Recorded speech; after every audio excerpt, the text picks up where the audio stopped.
Good morning and good afternoon, and welcome to another episode of Before Coffee. It's Good Tues Newsday, the day where we cover all the good positive news, whether it be environmental, human, or cultural. We've got it all here for you to celebrate being alive, being on planet Earth, and not letting anything take us down. This is Before Coffee, the father and daughter comprehensive news of Planet Earth podcast, where we look up our stories 10 to 15 minutes before we started. We've just got some caffeine in our body, and we're learning to read live on stream, and the sun is beaming into my eyes. So let's read out our headlines for today's show. Today on Good Tues Newsday, leave it to nature, how enticing insects to kill off pests help cut reliance on pesticides. More good news, Christian Bale is starting a village for foster children, and the next big energy trade is mega batteries for Europe's excess power. Simple blood tests could accurately detect ovarian cancer in its early stages. And Paris prosecutors probe streaming site Kick following the influencer's death. Possible good news from Wall Street as hedge funds are shorting oil and betting on solar energy. In my culture segment, let the music play. Romania begins historic classical music tribute to composer George Enescu. Oh yes, and every dog has its day. It's National Dog Day, August 26, 2025 on Before Coffee.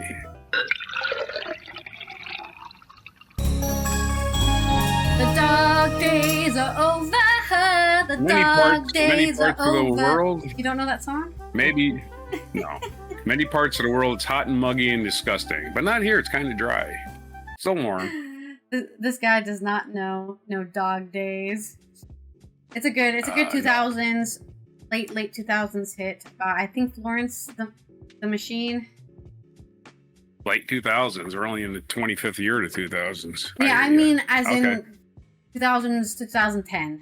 What else do you call that? The late double aughts? I call that the years I stopped listening to radio and musical trends. The beginning millennium? Okay, I need to put this curtain in front of my face because I can't see anything. Okay. Please don't tell me I went out of focus. I think we're fine. Okay, let's roll our wheel for our segue. Segways. That sun is beaming in my eyeball. No. We've got a non sequitur. I'm definitely out of focus. I knew it. I was like, I do not look like a human. I look like a blob. Okay. There we go. Okay, for my first story, right. Let's talk about pesticides. This is from Isaac Tompkins on The Guardian. Oh, I'm looking at you, not myself. This is from Isaac Tompkins on The Guardian. While trying to come up with a pesticide solution to kill off bollworms, Dr. Robert Mensah had his eureka moment. It was the 90s, and in Australia, bollworms were devastating cotton farms, with the larvae of these moths chomping on the crops faster than farmers could eradicate them. The farmers were trapped in an arms race with the bollworms, applying more and more pesticides to combat an increasingly resistant pest, killing many beneficial insects in the process. That's right, it's just like the Vietnam War, really. Just keep on dropping napalm on the forest. That'll fix it. It did not fix it. Yeah. And they ended up losing, right? They ended up not even... Agent Orange, what they dropped on the forest. They dropped napalm on people. I mean, Agent Orange was considered a pesticide, so... Sadly, napalm did deforest with fire. Yeah. They set the forest on fire, they put Agent Orange, and they still lost. Yeah. And that's what's happening here what was happening in Australia. Stupid. Instead of carrying on down the death spiral, Mensah, an entomologist working at the Cotton Research Institute, that's right, there's people who study cotton. Maybe you can, if you don't know what job to get that job. Began to wonder whether it might be possible to get another insect in there to do the job. He experimented and eventually came up with a simple food spray, a mixture of food ingredients, yeast and sugar based, diluted in water and applied to crops. It emits an odor which is picked up by beneficial predatory insects and attracts them to the field where they kill pests. Like ladybugs! If anybody's a gardener, and if you're not a gardener, that's a great bug to have in your garden. They eat all the aphids, I believe. They're the small little bugs that just eat all your leaves and they just destroy the leaves. Ladybugs love eating those things. A lot of people actually import ladybugs into their garden, right? They just you can buy ladybugs in a box and then you just place it in your garden. Yeah, He started testing it out one time in the fields and found the food sprays could entice useful predators such as ladybirds, which is another word for ladybugs, and lacewings. A refuge crop of evergreen alfalfa flowers could also support populations year-round. Oh my god, mixed gardening! Don't tell anyone that works! They'll start being successful! Nice. Historically, right, if you look at the most prosperous gardening or farming communities in history, not just in modern history, but ancient history, they're always mixing different plants with each other to create a small biome that succeeds, right? Famous, of course, is the Three Sisters, which is a squash, corn, and beans. The beans put nitrogen, the squash protect the ground, the roots, and then the corn, of course, collects more sun and stuff, so it all works together. And that's what they're doing with the alfalfa flowers to help create more predators to grow around and give them more food, so they don't leave at the end of the season and be poisoned by pesticides in the surrounding landscape. Please stay here and don't leave. It was the beginning of an international grassroots campaign in which Mensa has worked with various charities to teach people about the sustainable farming method.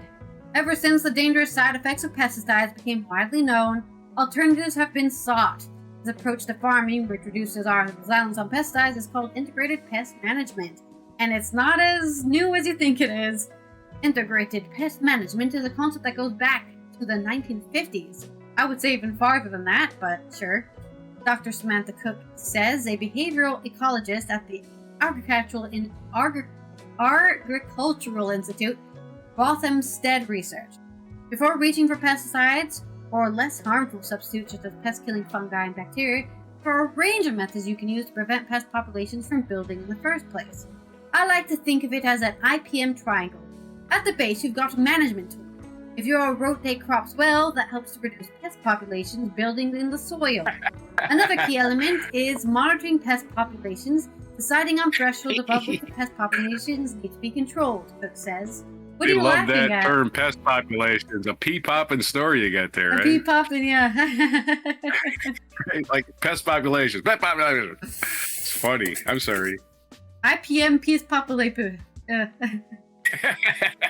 Enticing natural predators is another of these management solutions and the area in which Mensa specializes. Natural enemies are a good way of not relying on insecticides. If we can look after the things that eat the pest, we don't have to kill the pest ourselves. We can leave that to nature, Cook says.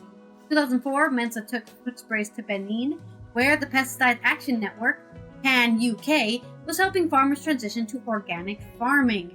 There, the misuse of chemical pesticides was seriously damaging people's health.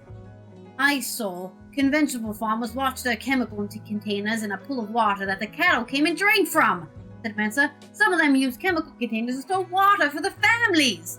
Water itself was poisoned. Well, some people don't deserve to be farmers, and it's those people. Yes, exactly. What? Let's poison the water.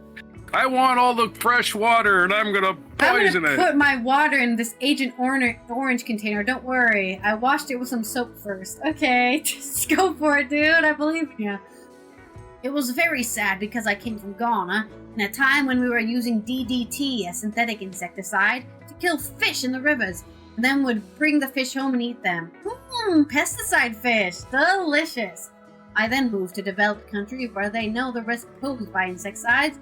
This was like going back to my roots and seeing the same thing being repeated. That encouraged me to talk to them and advise them. They listen to me because they know I'm one of them, a fellow farmer. The food sprays, cheap, safe, and effective. I mean, he just said it's like sugar and water. I mean, if you can't afford that stuff, you should probably not be running any sort of farm. Caught on with farmers in Benin, where thousands now use a technique. From there, Mensa took food sprays to southern Ethiopia, where they also trialed successfully on vegetables as opposed to cotton, and then to Vietnam, where they were used successfully on mice or corn. Another charity, Better Cotton, is now trialing food sprays in India across Maharashtra, Gujarat, and Telangana, where they've trained 214,000 farmers to use sprays. But while the benefits are compelling, the spokesperson noted that can be time-consuming and labor-intensive because farmers are required to produce the formula, then frequently spray and monitor its application. Is that organic watered sugar spray company that I hear? Somebody make one now, I guess. You can make a lot of cash, I guess. Start selling it to farmers. This is one of the problems holding back sustainable pest management on a global scale. Pesticide spray may be expensive, but they offer farmers a one-size-fits-all. I mean, all you gotta do is buy a lot of sugar, buy a lot of water, put them together in the right concentration, and just start selling that, I guess. It might go bad, though. I think you could probably plug it into one of those really big sprinkler systems, like the huge farmer ones. That would probably do it. Like a mist, a farmer's mist.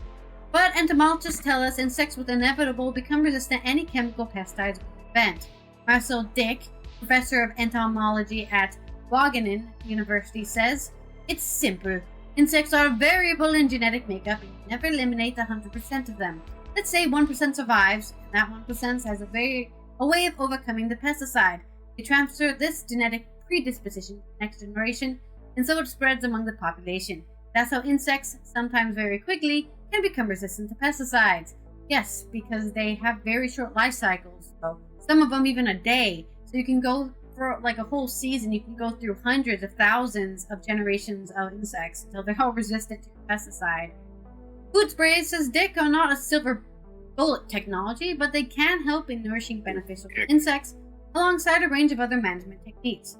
Integrated Pest Management, which reintegrates a diversity of measures, says that you might use selective chemical pesticides at the very last resort when nothing works. And yet, despite promising results, sustainable pest management is getting harder to introduce.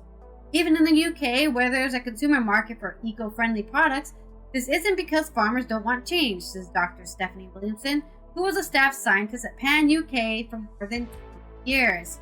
Pesticides are a very small proportion of farmers' production costs in the UK, so there's no real economic driver to reduce insecticide use in this country. And most standard crop insurances will insist that you have taken all available measures to stop crop loss, which means using synthetic insecticides, she said. That means that, yes, farmers have insurance companies, and those insurance companies will say, "Did you use all the poisons to make sure your crop survived? We're not going to cover your crop failure. You didn't kill everything there, including yourself first." The whole system does not currently support farmers to move onwards towards a more agroecological approach. Unfortunately, the new government is cutting back its funding for nature-friendly farming, which is a real shame, because farmers are rethinking their methods. But this isn't enough government support to change. Supermarkets also need to put their money where their mouth is and help farmers shift to safer, more sustainable practices. Professor Tarek Butt, that's Butt with 2 T's. You got a guy named Dick and a guy named Butt? Get out of here. This ain't a real story. This is the Onion. You gave me this story, so this is I'm joking. It's a joke. It's a joke, man. It's a joke. A member of the UK Expert Committee on Pesticides, which provides independent advice to government, says more research needs to be done in the efficacy of food sprays in different climates and agricultural systems. Yeah, unfortunately, that's what governments love the most. Give me the data. Give me the hard data. We've proved you will save all of your plants if you do this. Okay, never mind. We're switching right away, It's fantastic that they've utilized local materials and demonstrated that it works for smallholders in Ethiopia and other countries. It shows promise, but there are a lot of questions left to answer about food sprays, he says. Okay, Tarek Butt. Little cynicism there from Tarek Butt. But there's your story. If you do have a small garden, you can definitely apply this, right? Spray some sugar water, grow some alfalfa so that the ladybugs don't leave. Get some good. I mean, you can even, doesn't even have to be alfalfa. You can look up local ladybugs and lacewing flies and ladybug plants that they love to live in and love to stay in, and then you can plant all those in your garden, your mixed garden, and then you can create a sustainable, pesticide-free, organic, all of the buzzwords farm, and grow all that cotton or carrots or whatever. Non sequitur time. Oh. I went to a lot of alliteration headlines because you were popping peas like crazy. Pest populations persist, precipitating progressive prescriptions. Or farmers find future featuring fear from failure. Or what brings better beating boll weevils. Okay, anyway, that's all your. I think boll weevils are probably one of the bad bugs. Yeah. Boll weevils attack cotton. They're boral in even. Right. No. Let me, so you have another story, or are we going on? Yeah, let me play something for that. Sound. All right. Thank you very much. Okay, let's roll our wheel for a next segue. Story. For your story. Unfortunately, I have two stories, but one of them is kind of long. Unfortunately? No, not more good news. Stop showing us the positive stuff. Okay, you spin the wheel. We have... What did I get? I didn't read the chat. Is it gonna... Oh, I didn't... a story from Only... It's not telling me. Only Good News Daily has the story about Christian Bale. And we're going to link to his website because the story itself is kind of short. This is a foster village that keeps siblings together nears completion. This is a news story from Only Good News Daily. A dream is about to become reality with Together California, the foster village co-founded by actor Christian Bale.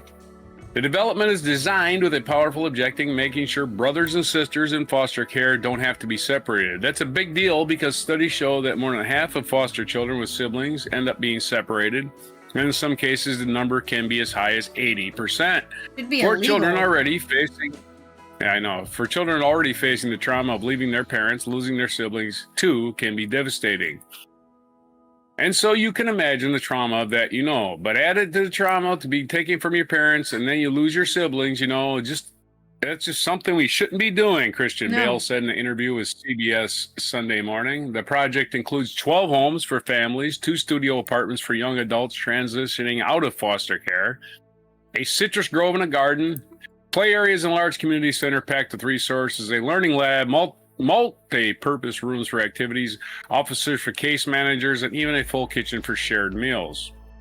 Architect firm AC Marine described it perfectly. Together California, a village for brothers and sisters, the visionary foster home project committed to the cause of keeping siblings in foster care united.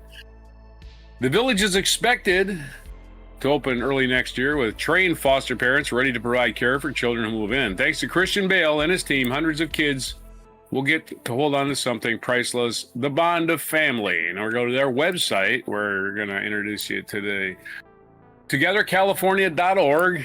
It says, creating innovative model of foster care. Why LA County, it says, is the first question. There's a high need for innovative model of foster care in Los Angeles and a lot of enthusiasm to create one. Of course, Los Angeles County is a huge county. One of the biggest. I think San Bernardino next to it is only bigger. It's California. It's a big county. Department of Children and Family Services, of course, it has a lot of people, too. Second most popular city in the country. Department of City and Family Services, DCFS staff, along with the community leadership, are coming together to make a difference in foster care. Keeping siblings together in foster care holds significant value. It prioritizes the importance of maintaining family bonds even during challenging times. Together, California is helping us transform foster care and achieve more positive outcomes for those who are involved in the foster care journey. This is Palmdale, which is situated in Antelope Valley of northwest corner of Los Angeles County. An energetic and responsive city government responded with immediacy and enthusiasm to support this project. We'll go back to the history. In September 22, Together California purchased a 4.67 acre parcel of land in Palmdale, California. With the city of Palmdale support, the 12 homes and community center will be beacon of hope. Children will be cared for by full-time Together California foster parents who will coordinate services for each child. Together California will offer 2 studio apartments, providing temporary housing for birth parents working towards family reunification and transitional housing for children aging out of foster care.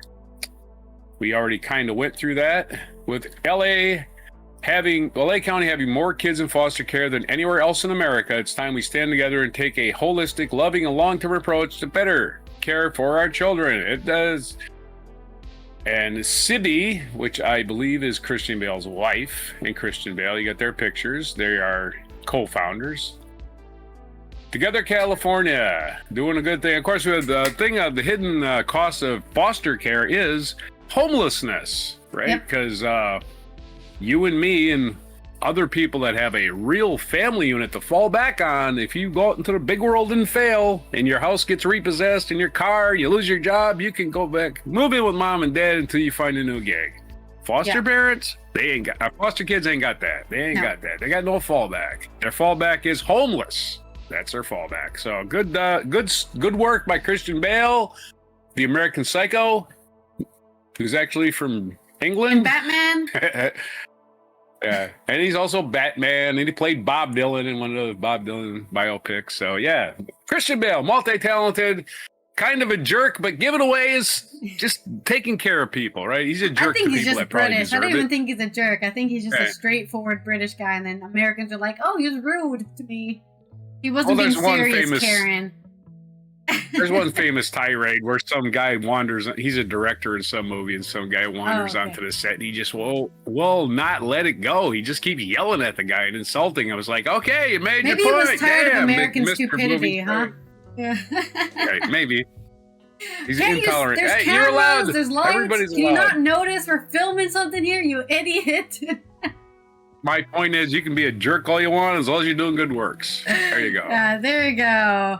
Makes up for everything bad he's ever next, done, right? Our next, where's your, my sound sequitur was sarcasm, okay. So, wow, I can't believe it took a British man to tell Americans, hey, stop separating children from each other. Well, we're not, that's Why not really am I what's not happening. Surprised? They just grow. They're not being separated from each other necessarily because of the reason. It's just because, the foster parent shit is broken, right? It's broken. You can't fix it without intervention, and nobody. I'm just saying it's quite sad, but not surprising that a foreigner, right? Technically a foreigner, is the one to fix the problem. And a lot of these foster children end up in abusive homes, or the foster parents are just there for the cash money. Yeah, they that's get unfortunate cash money. too. Yeah. You get paid. And there's for being been a many foster cases of these. family. Yeah, again, not people not following up on the well-being of the children is the fault of the organization itself. Well, the thing is, right? It's manpower, right? You have, and a lot of those people are also volunteers or paid penance, right? Yeah. There's no money in being a volunteer, salary. so Since we decided not to be an altruistic society, we decided to be a greedy society. I don't know how to fix that. Can't make money off it. You stop doing next story. Yeah. Speaking of greed, the people are in charge of greed. Wall Street. We got a story about them. The greediest people in the country are saying, "Yeah, that's right." Actually, that's going to be our second story. Our next story is going to be more good news from the next big energy. Next big energy trade is mega batteries for Europe's excess power. Yeah. Europe is generating excess power. That's good news. The problem is you haven't stored it yet. You're not storing it. You got to store it. Otherwise, it just kind of just drifts off and doesn't do anything. It creates heat, and the heat goes away, and the power goes away, and that's the end of it. So this is from thestar.com.my. The Star Online, I guess, is the website. The next big energy trade is mega batteries. 3 years ago, Castleton Commodities International, or CCI, analysts huddled in their London office to discuss how to make money from growing phenomenon in European power market. Negative prices, the dislocated markets, and sharp price swings they saw are exactly the type of conditions that commodity traders like CCI thrive on. It's only becoming more widespread as renewable output far outstrips demand at times during the day, sending prices below zero and causing excess supplies to be wasted. Then, hours later, a drop in the wind or the sun going down causes the prices to go back up. Yay, we got to store that energy for the lack of generating times. The problem is that storing electricity when it's not needed and selling when prices are high is much harder than for other commodities like copper and oil. That's the problem. Commodity markets are ruining the power grid prices because they're speculating on what it should cost. Man, I got to take the profit out of this stuff. There's got to be a way to do it. CCI found a solution. They decided to get into the battery business. CCI was an early mover among commodity traders. It's one of a growing number of firms, including heavyweights Vitol Group and Trifigura Group, that are investing in utility-scale batteries. After making fortunes hauling oil, gas, and metals around the world, the traders are turning their attention to opportunities buying, storing, and selling energy back into the grids, especially in Europe, where capacity is set to rise sevenfold by 2030. You got to store it somewhere, and batteries are not that hard, actually, to make. You can make a gigantic battery using a hole in the ground. But and there's lots of people doing that. It is the ultimate fast and scalable way to pick those instances of extreme volatility and address that volatility. Ari Philo, CCI's head of principal instrument, said in an interview, "You don't see Brent, which is oil, moving from minus US 50 a barrel to plus US $3,000 a few times every week. And that's what power allows you to do. Imagine that you buy it for $50 a barrel and you sell it for $3,000. Wow, that's a good way to make money." So commodities brokers are going to get into this market and try to drive up the price of energy by speculating on it. Yay! Europe's renewable output has boomed in recent years to help meet climate goals, but investments in battery storage have struggled to keep up.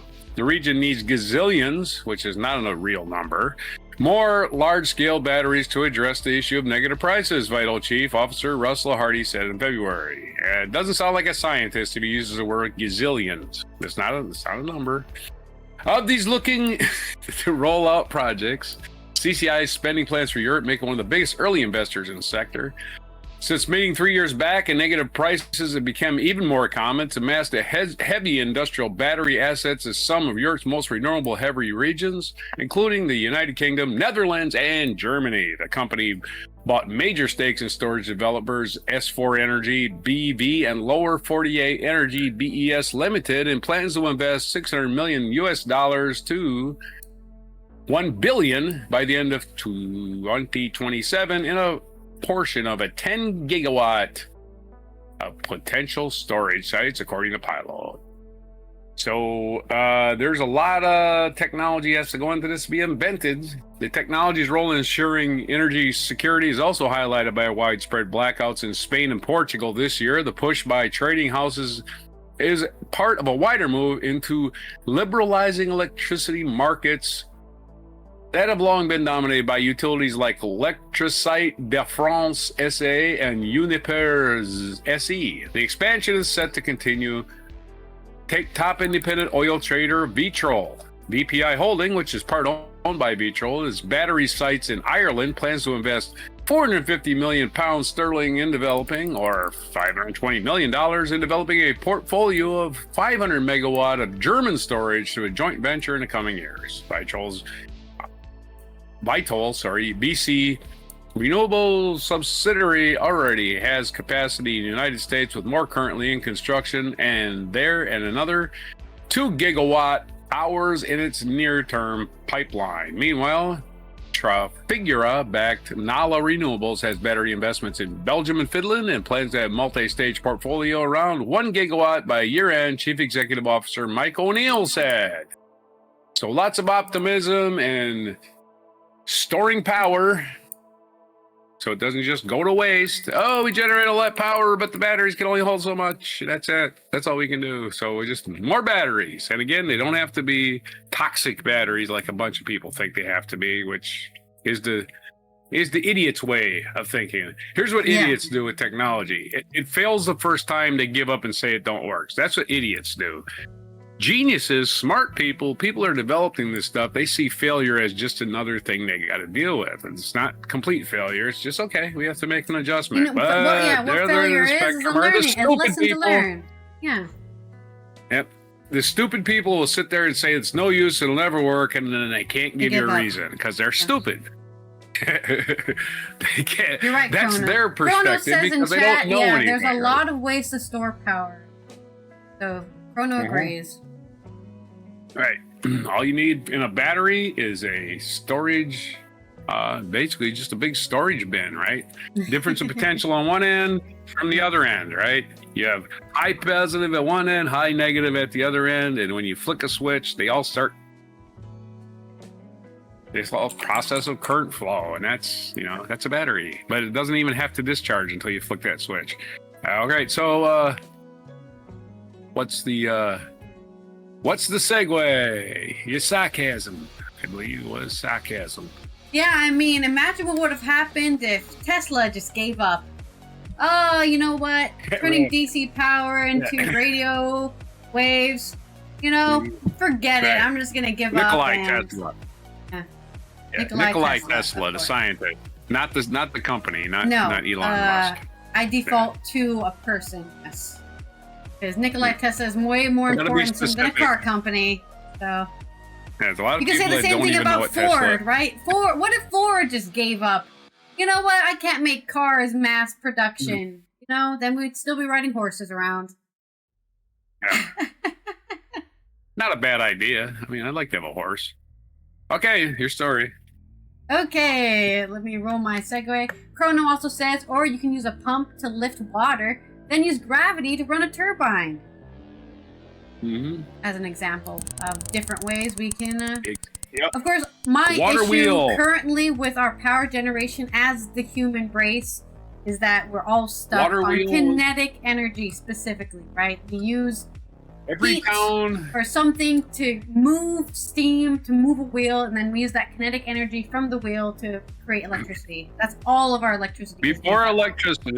Before large generating plants, every town that formed in the United States had to have a river going through it because you needed a mill for a water wheel. Yeah. So you could run a lot of stuff like grinding your food, your flour for one thing. The water wheel powered so much of America in the Industrial Revolution. Before not just America, the world, really. Centralization Everyone had a water of power. But those towns, I'm just saying the towns already existed in Europe before the water wheel. So I'm just saying. But the reason is water is just used to power so many things, and also our bodies. Right. Easiest thing. Water's already flowing downhill. You're just borrowing it on its way down. That's all. Hey, that's convenient. Good thing that's here. Yeah, right. Okay, my segue is alliteration. Or sorry, your segue is alliteration headline. You just did one earlier, so here's another one. I got my alliteration pen out already. All right. Nice. And we're going to talk about two stories here. I'm going to sneeze as well. No, not that. Don't sneeze. Okay, now we can read the story. At least I hate when I feel like sneezing, then I don't sneeze. Our next story is coming out of the UK and is about a simple blood test which could accurately detect ovarian cancer in its early stages. This is by Storm Newton on The Independent.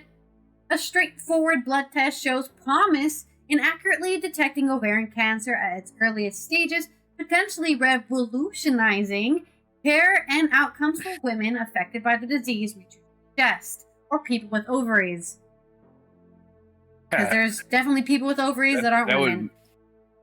The innovative about half of the people have ovaries. Well, yeah, but there's intersex people too that have ovaries, but they're not women. Anyways, that's I would say half of everybody has ovaries. That's all. Probably, yeah. The innovative test identifies two sustained blood markers in individuals presenting with symptoms such as pelvic pain and bloating. It then employs a machine learning to discern complex patterns that would be imperceptible to human analysis.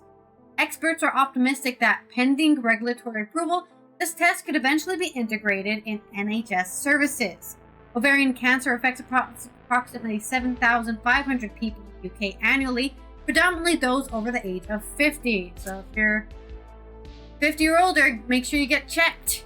It's usually diagnosed using a mix of scans and blood tests and sometimes biopsies, which is not fun. As somebody with ovaries and a uterus, somebody opening up your, actually just, even if you're not a woman, opening up your abdomen and taking all those parts out just so you can take a little cut of an ovary, not fun. Not fun.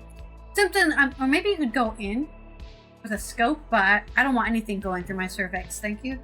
Symptoms such as bloating may not always be obvious. Sometimes people just think they gained a lot of weight, and no, that's actually a huge tumor. Oh, my bad. While other signs of ovarian cancer include persistent pain in the abdomen and pelvis, feeling full quickly after eating, or peeing frequently. Oh no! That's a lot of random symptoms. That could be anything. I have abdomen pain. Oh, it's probably just my period, you know? I guess if you're over 50, it's probably not that, but... Oh, I've got pain in my pelvis. Well, I have been doing a lot of splits and yoga recently. You know, there's a lot of things that you could just write it off. So with the blood test, developed by AOA DX, looks for what cancer sheds into the bloodstream, even in its early stages. Basically, the cancer cells poop in your blood. Cancer cells release fragments into the blood, which carry tiny fat-like molecules known as lipids, along with certain proteins. Not fat-like. Lipids are fat. That's just scientific. That's biology. Lipids are fat, not fat-like. They are actually just fat. The combination of lipids and proteins are like a biological fingerprint for ovarian cancer, according to AOA-DX. The test also uses an algorithm which has been trained on thousands of patient samples to recognize subtle patterns across these lipids and proteins that signal ovarian cancer. The test can detect the disease at early stages with greater accuracy than current tools, according to Alex Fisher, Chief Operating Officer and co-founder of AOA-DX. Maybe it's supposed to be AOA prescription, you know, like the DX symbol, but I'm just saying DX. Dr. Abigail McElhinney, Chief Science Officer, added, by using machine learning to combine multiple biomarker types, we have developed a diagnostic tool that detects ovarian cancer across the molecular complexity of the disease in subtypes and stages. This platform offers a great opportunity to improve early diagnosis of ovarian cancer, potentially resulting in better patient outcomes and lower costs to the healthcare system. A study led by researchers in the University of Manchester and Colorado, published in the American Association of Cancer Research, AACR, journal, Cancer Research Combination tested 832 samples using the AOA-DX platform.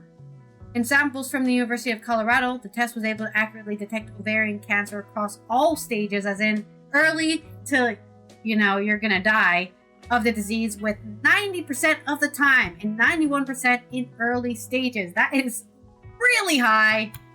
That is crazy accuracy. Manchester samples, the test showed 92% accuracy in most stages and 88% accuracy in early stages. I wonder why it was low in Manchester.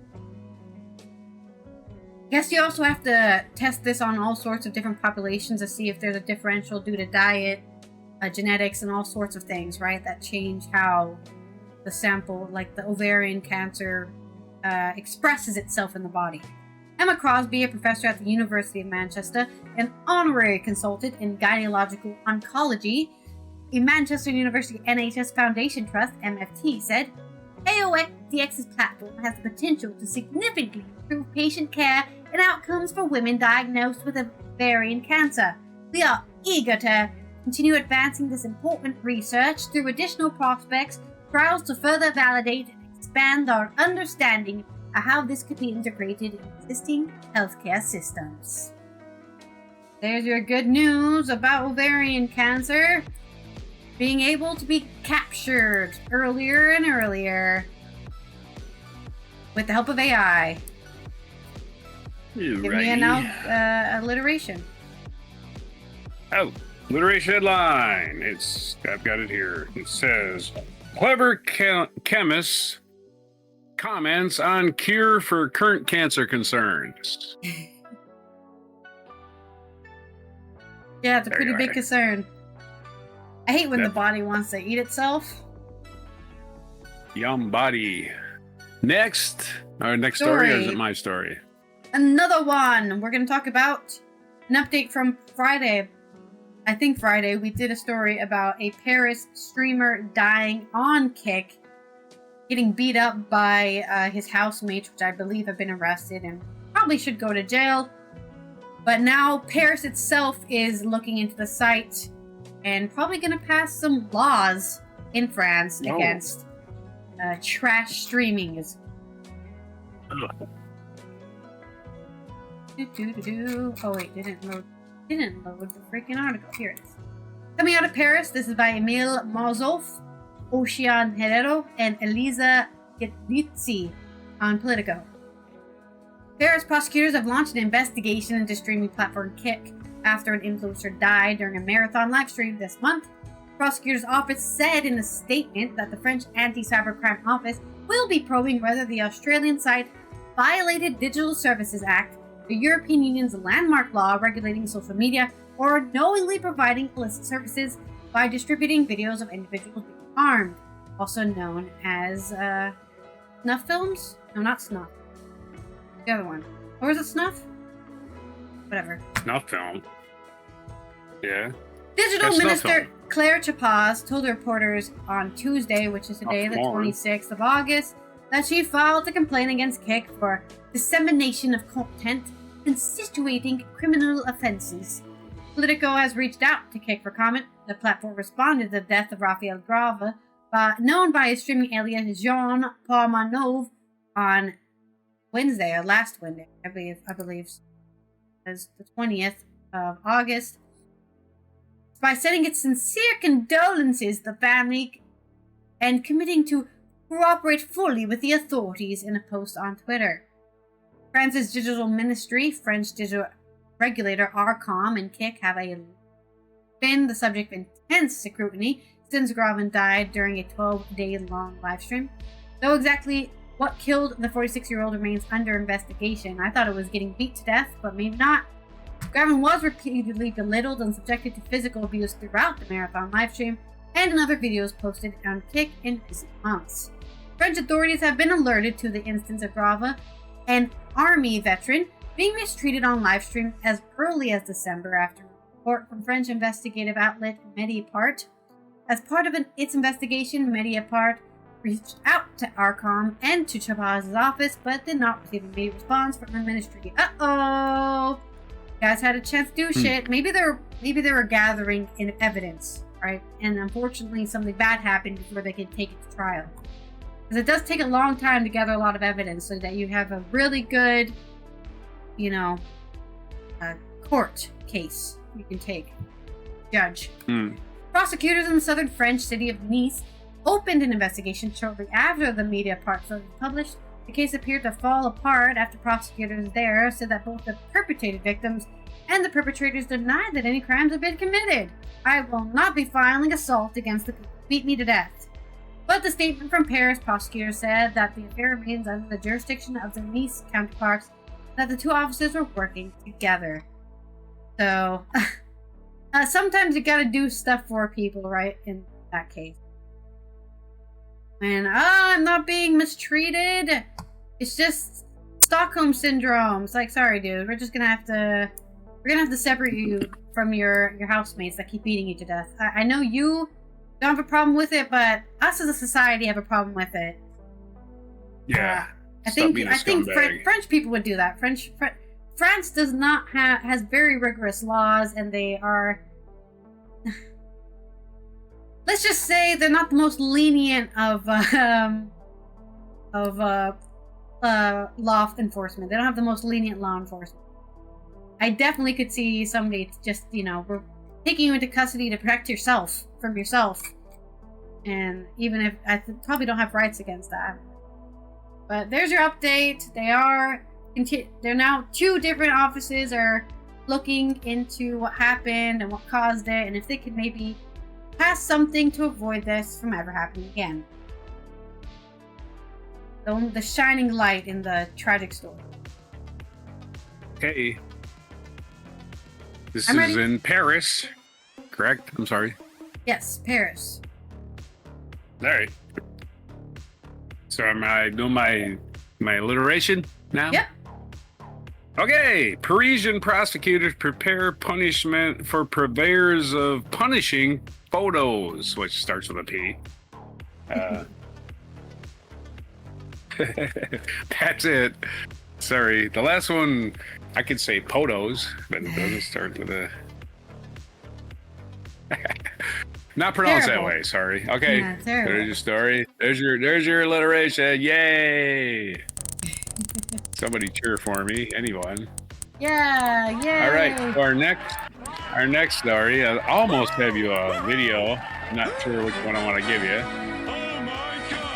Yay! I will have to write you a limerick, so go for it. Limerick for hedge funds. We're going to talk about profiteering off their energy again. Another story about that. This is from Bloomberg.com. Natasha White, Demetrius Poggas, Lisa Tetley, and Ishika Mukherjee. Well, 4 people to write this story.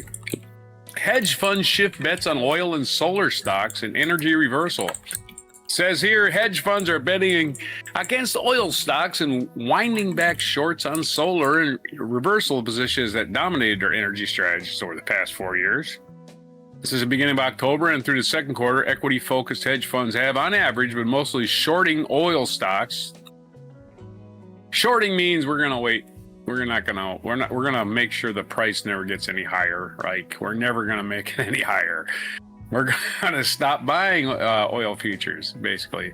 Been mostly shorting oil stocks, according to Bloomberg Green. Analysis of positions on companies in global indices for sectors spanning oil, wind, solar, and electric vehicles. That's a reversal of bets that had dominated since 21, according to the data, which are based on fund disclosure to Hazeltree, an alternative investment data specialist. Over the same period, funds have unwound short bets against solar stocks. The analysis, which is based on a universe of some 700 hedge funds representing about $700 billion in gross assets, also shows that portfolio managers have stayed net long wind in the period. Let's do that sentence again. Portfolio managers have stayed net long wind in the period. Stayed net long wind. I had no idea what that sentence means. Portfolio managers stayed net long wind in the period. No idea. There has been a bottoming out with some of these clean energy plays, says Todd Warren, portfolio manager at Tribeca Investment Partners Pty. That trend has really occurred at the same time as we've seen in the oil patch, some concerns with regards to supply and demand balance. In other words, there's oversupply of oil and probably not a good idea to buy an oversupply because it's going to go down in price. The analysis shows that more hedge funds were, on average, net short stocks on the S&P Global Oil Index than net long. Okay, for 7 of the 9 months starting at 2024. By contrast, net longs exceeded net shorts. They're betting the long game instead of the short game, I guess. That's what we mean by that. Mm-hmm. By contrast, net longs exceeded net shorts in all but 8 of the 45 months in 21 through 24. The development coincides with the rise in oil supply as some OPEC Plus member nations act to preserve their market share. Joe Mares, a portfolio manager at Trium Capital, a hedge fund managing about $3.5 billion, notes that ratcheting up the output has not historically been great for the oil industry. Evidence of economic slowdown in the U.S. and China, combined with expectation that global oil inventories will continue to rise through the rest of 25, means there's growing skepticism towards the sector. Once investors take in the general slowdown in everything, the question then becomes, who's buying the oil? Said Kerry Gross, Singapore-based chief investment officer at Comet Capital Partners, PTE. Greenwich, Connecticut-based Tall Trees Capital Management, LP, is short oil stocks because we've seen much lower oil prices, especially in 2026, said Lisa Audette, the fund's founder and chief investment officer. How much you want to bet the gas prices don't go down, right? Mm-hmm. The oil prices and the oil futures are down, but hey, are gas prices going to go down? Not a chance. Not a chance when there's profits to be made. Investors may get further insight, price gouging to be done. Yeah. In other words, investors may get further insight to supply and demand because it's as early as this week, with OPEC set to release monthly market analysis updates also due from the U.S. Energy Information Administration and the International Energy Agency on Monday. Oil held close to a 2-month lows. In the meanwhile, Stinky the Clown quest to add supply in an effort to bring down the price of oils unsettle local producers. Yes, we're not going to produce oil if the price is going down. Did you realize that? The oil producers goes, wait a minute. Maybe we shouldn't produce more oil now because the price is down. We got to hold back until it goes up. Flooding the market does the opposite of what the oil companies want. They want profits. The Dallas Fed's latest quarterly energy survey, published on July 12th, shows negative sentiment among oil companies towards the Trump administration's policy on the fossil fuel. Even oil companies don't even want his policy. One respondent in the anonymized survey said the administration's implied price target of $50 a barrel is simply unsustainable for the industry, and others spoke of the chaos caused by the current U.S. trade policy, adding the volatility would drive companies to lay down rigs. In other words, we're going to cut production, jackass, because there's no incentive. There's no profit motive. Don't you understand economics? Of course you don't. You're Trump. You're an idiot. You're just doing this to placate Putin. That's all he's doing. We're going to placate Putin some more. Do whatever he wants. Guarantee you that's all he's doing. Meanwhile, the outlook for solar and wind stocks is starting to improve. The analysis of Hazel Tree's data shows that the average share of funds that were net short stocks in the Invesco solar ETF dropped to 3% in June. They stopped shorting them because, again, we're bullish, we're bearish. They call it being bearish. We're bearish on renewable energies. Well, now they're becoming bullish on it. They're always thinking, yeah, there's profit to be made.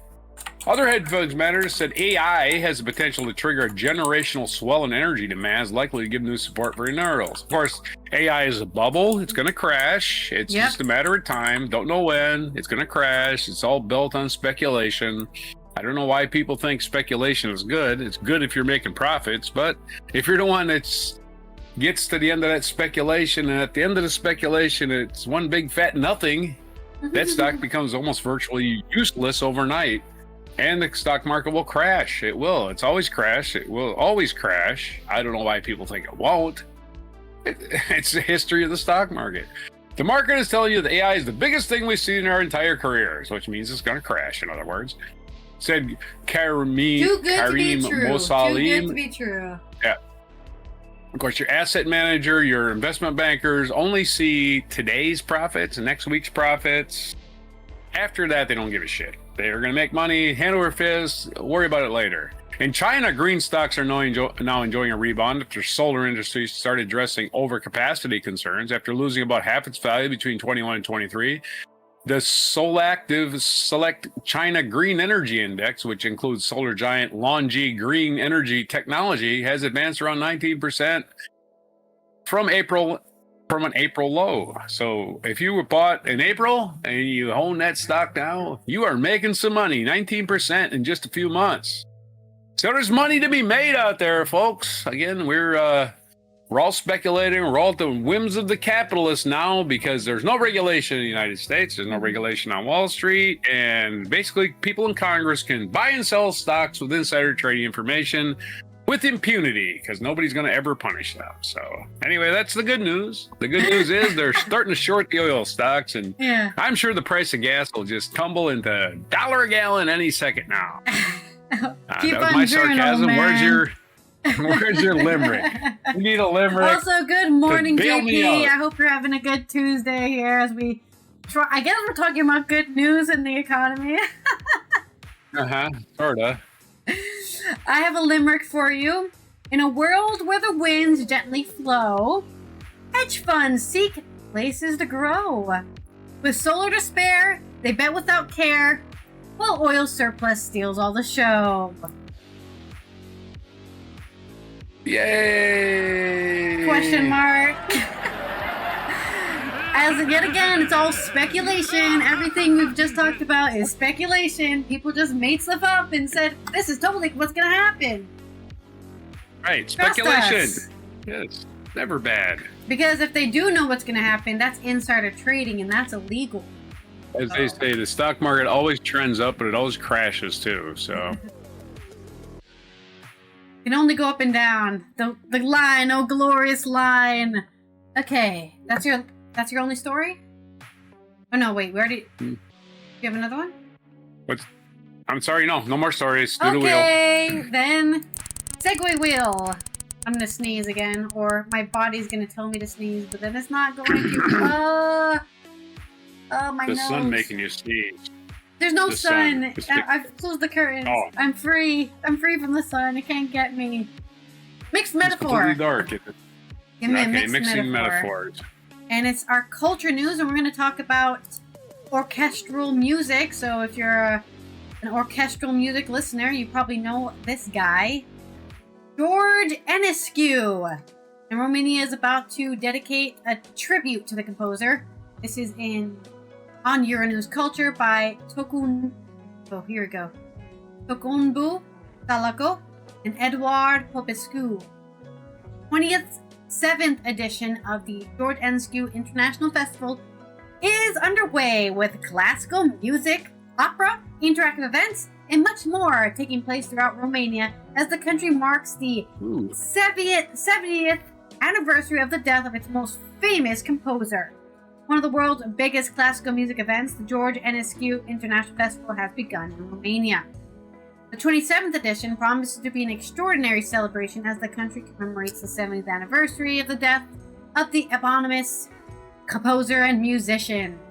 Over the next 4 weeks, steered by artistic director and renowned conductor Cristian Marcelu, the festival will play host to more than 4,000 musicians from across the world, legendary orchestras, conductors, and soloists, performing over 100 concerts in Bucharest and other Romanian cities. Wow, just go live in Romania the whole year.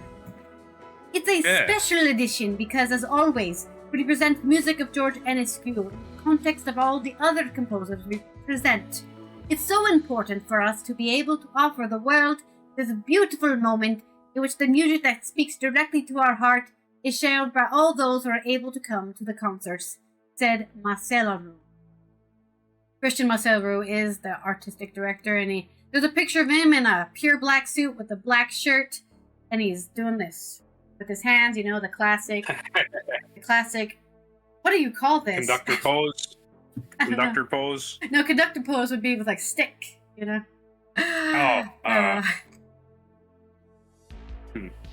George Enescu is widely considered to be the greatest Romanian musician of the 20th century. So that's the 1900s. He was the author of Romanian Rhapsodies, a composer, pianist, violinist, conductor, and mentor to many greats like Yehudi Menuhin. This year's theme, Celebrations, will be interpreted through 45 contemporary and repertory performances of Enescu's various works, including his monumental opera, Odep, staged by the Bucharest National Opera, alongside opera and ballet from Berlioz' Symphony Fantastique to Igor Stravinsky's Firebird Suite and Richard Strauss's Salome. The program is as eclectic and exhilarating as the music itself. With the help of local authorities and partners, we're holding concerts in more than 15 cities in Romania, including Timisoara, Cluj-Napoca, Sibiu, Constanta, and also Bralia, Arad, Sata Mare, says Christian Urich, organizer of the George Enescu International Festival and Competition. So all over Romania, you will be able to witness and listen to the great music, to Enescu's music. Man, they love this guy. Beyond Enescu, the festival also celebrates major milestones in the lives and works of legendary composers Maurice Ravel, 150 years since his birth, Gabriel Fauré, 180 years since his birth, Pierre Boulez, 100 years since his birth, Arvo Part, 90 years since his birth, Johann Sebastian Bach, everyone knows Bach, 340 years since his birth, and Dmitri Shostakovich, 50 years since his passing. For those fortunate enough to be able to attend, there's also the added attraction of being able to enjoy some of Romania's finest settings and stages for music. A true jewel of neoclassical and eclectic architecture, the Romanian Athenaeum, home of George Enescu's Philharmonic, is one of the world's most beautiful concert halls, awarded the European Heritage label and a beloved symbol of the capital of Bucharest. Just imagine marble. Okay, you got the classic Roman pillars. You got marble, white marble, but then on the top where you have, usually you have like a dome so that the sounds can bounce off the ceiling properly. That dome has some nice blue stained glass windows surrounding it and a blue roof and some other cool architectural designs that I can't explain because I'm not an architect. It is quite a beautiful piece of building. This year's edition also promised both bold reinterpretations of Enescu's music, with pioneering concert at Bucharest Control Club, one of the city's trendiest venues. Famous for the live music scene and the vibrant atmosphere, each Wednesday evening during the festival, the site will play host to artists seeking to reimagine and combine Enescu's classical mastery with contemporary sound genres. Think, some house music, some rock music, maybe some Romanian rap. I don't know. We're contemporarying this classical musician into all sorts of genres and seeing what crazy things we can come up with his melodies and harmonies. The aim of the project is to ensure Enescu's legacy lives on through new, younger audiences. Like how Beethoven can never die because they've put his music in the zeitgeist, right? Everyone knows at least 2 or 3 of his tracks, even if they don't know who Beethoven even is. So I guess if you have time, if you find yourself over there by Romania, check it out and enjoy some Enescu tribute. Right. Time for a mixed metaphor. Yeah. Mixed metaphor time. A conductor is like an organizer of delicious musical notes for your musical buffet. Delicious. And this buffet has a lot of courses. Yeah, you will get sick from all the classical music. And I did send you a mic drop. It's only a minute, so okay. We'll check out early with that the one. segue wheel and then take us to this day in history, which will probably wonder if we'll talk about Enescu at some point. Maybe. Why did my wheel get tiny all of a sudden? It's fine. You got tiny? Can you read it? That's why it was tiny, because I was on the double shot. Reminds me of a song. What'd you get? Okay, give me a song. All right, this ought to be easy. Probably be a song in here somewhere. Oh yeah. The year 1071, Sorry, what? I was just saying there's probably an artist's birthday in here. Usually. Perhaps. Seljuk Turk forces under, and this is year 1071. Seljuk Turk forces under Alp Arslan vanquished the Byzantine army and captured the Emperor Romanus IV, Diogenes, at the Battle of Manzikert. Wait, that was a tongue twister. That happened a bunch of years ago. 1071. 1346 is the year during the 100 Years' War. And I don't know, if you were drafted into the 100 Years' War, it's going to suck. Damn it, I'm drafted into the 100 Years' War, and it's only year 71. During the 100 Years' War in 1346, the English, led by Edward III, defeated the French at the Battle of Crécy. And I'm sure that solved absolutely nothing. 1629, English Puritan stockholders at the Massachusetts Bay Company pledged to immigrate to New England under the terms of the Cambridge Agreement. And the floodgates opened. Yeah, 1629 is the year when all of the Puritans came at once. And it continued for like 10 years. 1883, the volcano Krakatoa in Indonesia began to erupt, and 36,000 people said bye-bye. They died, were killed by the eruption and the resulting tsunami. I don't think they said bye-bye. Oh yeah, they said it. They said it in a different language than we speak, but they said it for sure. They said, "Oh, that's it. It's over." See you later, 1914. guys. Yeah, that's right. Goodness. Volcano finally got enough of us. And of course, the lesson Krakatoa, one of the biggest major explosions ever recorded by human ears, right, at the time. 1914, during World War I, the Battle of Tannenberg began, fought between the Germans and the Russians. Several days later, the Germans, led by Paul von Hindenburg and Erich von Ludendorff, handed Russia a crushing defeat. Very crushing, totally crushed them. 1920, the 19th Amendment became part of the Constitution of the United States, giving the women the right to vote, and therefore, again, I don't know if that accomplished anything because you have a bunch of women who voted for Trump. So, white women a reason to take Trump. away our vote just because some of us are stupid. White women voted for Trump, who took away their body autonomy. So again, white women, what are you doing? All right, don't expect me to care about your rights if you don't care about them, right? 1936, the Anglo-Egyptian Treaty established Egypt as a sovereign state after 50 years of British occupation. So, way to go, Egypt. Once a huge country, the most civilized country in the world, became a British territory. And 1975, Ethiopia, another more African news, Ethiopian Emperor Haile Selassie died at the age of 83, possibly assassinated. Of course, he's the deity at the head of the Rastafarian Church, Haile Selassie. He steered his country into the mainstream of African politics after World War II and oversaw its entrance to the League of Nations and the United Nations. So in 1975, he was probably assassinated. So 83 years old. 1978, Albino Cardinal Luciani was elected as Pope John Paul I. We don't remember anything he did because he died 38 days later of a heart attack. He got to be Pope for 33 days and it was over. And we got John Paul II, who was the first Polish Pope. Actually, the first non-Italian Pope since forever. 2015, American civil rights activist Amelia Boynton Robinson died at the age of 104, an organizer of the Selma March in 1965. She got another 50 years after that by golly, which was a landmark event in the civil rights movement that led directly to the passage of the Voting Rights Act. So she got 104 years and would not sit down and be quiet.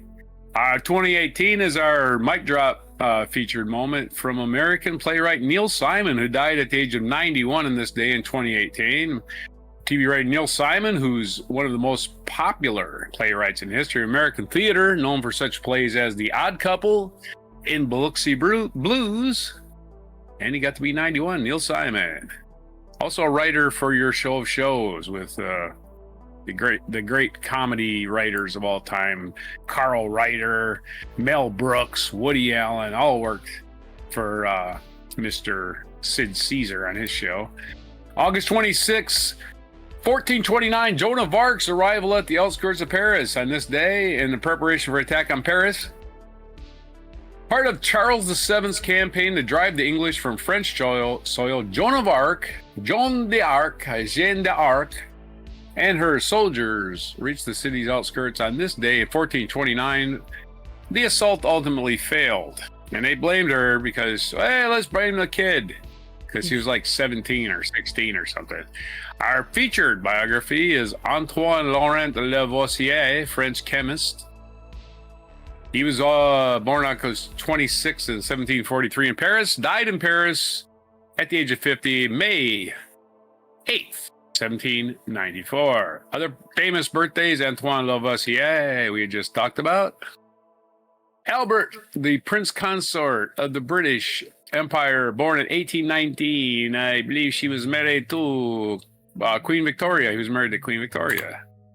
Prince Albert. The old and she wore black telephone for the rest of her life after he died, until she wore a wedding against what she only wore a wedding dress again when she was laid to rest next to him. How romantic. And they were cousins. And the old famous phone, you call people up. Prince Albert used to be Prince Albert sardines you get in a can. So the old phone gig used to be, hey, call up a store and say, do you have Prince Albert in a can? And they say, yes. And you say, well, you better let him out. The old phone. That's what that reminds me of. So his birthday, 1890. The other birthdays, Peggy Guggenheim, American art collector. The Guggenheim Museum, very famous in New York City. 1951, Edward Witten, American mathematical physicist. Hey, he was born in 1951. In 1970s, birthday of Melissa McCarthy, American actress, comedian. She's turning 55 today. Happy birthday, Melissa McCarthy. A National Day calendar. It is the following days today for August 26th. As we scream to the end of the show. It is National Dog Day. Every dog has its day. Again, it's the dog days of August. So repeat that joke. National Women's Equality Day is today because this is the day that women get the right to vote in the United States. Long National Cherry Popsicle Day. That's an interesting flavor. I don't think I've ever had that. National Web Mistress Day. So if your mistress has a web, no, I think that's just a name of female coders. I think that's just a name they gave them. But whatever. Really? Oh, I thought it was like Charlotte from Charlotte's Web. I don't know. Web Mistress sounds like dominatrix to me, but that's just me. Let's see what it actually entails. A web mistress is a woman who designs, develops, and markets and maintains websites. Okay, it's literally just webmaster, but a woman. So instead of the webmaster, they just genderfied it for some reason. That's too bad. I was hoping it was fishnet stockings and whips, but not. Nope. No whips, no fishnet, no high heels, just an ordinary nerd job. And it's National Gut Check Day. National Gut Check Day, and we see a woman feeling her boobs, so I imagine it's for breast cancer. Yep. So that's your days for today. Men can get it too. Don't forget, men can also get breast cancer. Check your men tits, can also, everyone. Yeah, check them nipples. And of course, men can also wear fishnet stockings and have a whip too. Don't forget that. It's all about equal rights here. Plenty of them. Wear what you feel like. We're doing it. If you feel like you're a dominatrix, then just go for it, man. Go for the gusto, as they say. Those are your days. It's National Nog Day. All the things for today. Mispronunciation. We had limericks. We had everything. Day. For August 26, 2025, on before cherry popsicles. Get that tongue red. Delicious. Get it nice and red. Wait, you look not like delicious. A vampire. And you will look like a vampire when you're done. You go blah, blah, blah. You have a red tongue like you've been sucking blood. There you go. Okay. I want to suck your blood. Blah, blah, blah, blah, blah, blah. You can do that red tongue thing and freak people out. For my segue, that reminded me of a song by the Gorillaz called Fire Coming Out of Monkey's Head, which is, of course, about a volcano exploding and killing everybody on the island, very similar to Krakatoa. Oh! See if I can find a part of the song that I want to hear. It's like right at the end of the song. Yeah, here we go. The happy folk felt fearful, for they knew that soon the monkey would stir from its deep sleep. Don't worry about it. They can hear it. Distant first, that grew into cacophony so immense that it could be heard far away in space. There were no screams. There was no time. The mountain called Monkey had spoken. There was only fire. Go playing the song. And then nothing.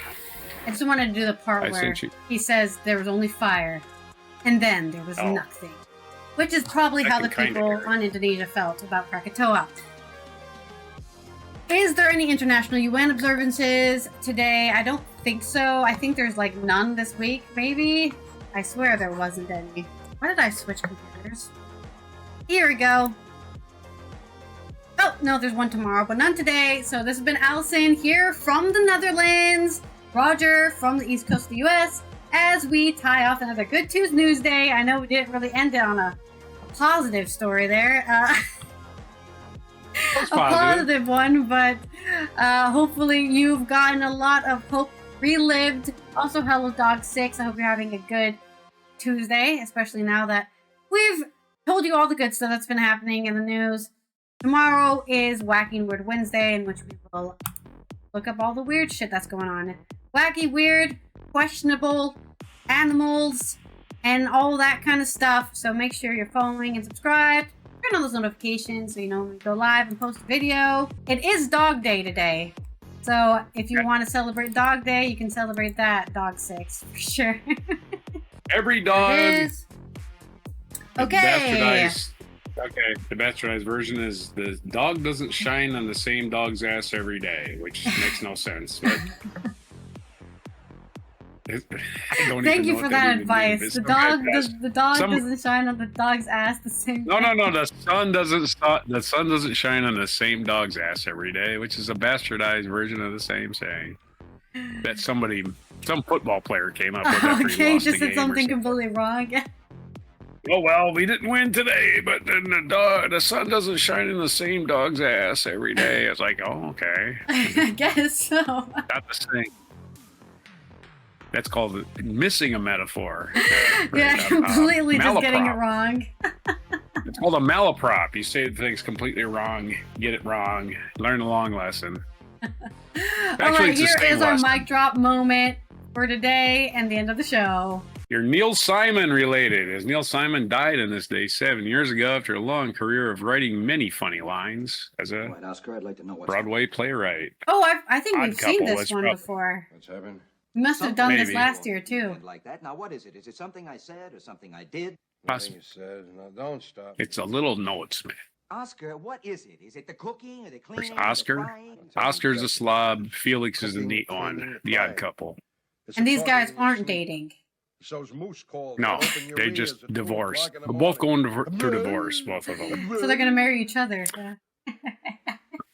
Yeah. This is great. Everything you do irritates me. Walter Matthau. And when you're not here, the things I know you're gonna do when you come This guy's like, I do not have time for this shit. You leave me little notes on my... You want to watch them again? Watch Grumpy Old Men. Same two actors. I cannot stand little notes on my pillow.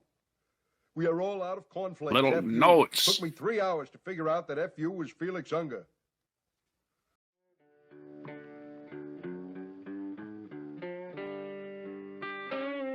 Be sure to hit the like, subscribe, and notify buttons, and follow our other channels, Toxic Alley, History of Gravy, and Scratchy Old Records.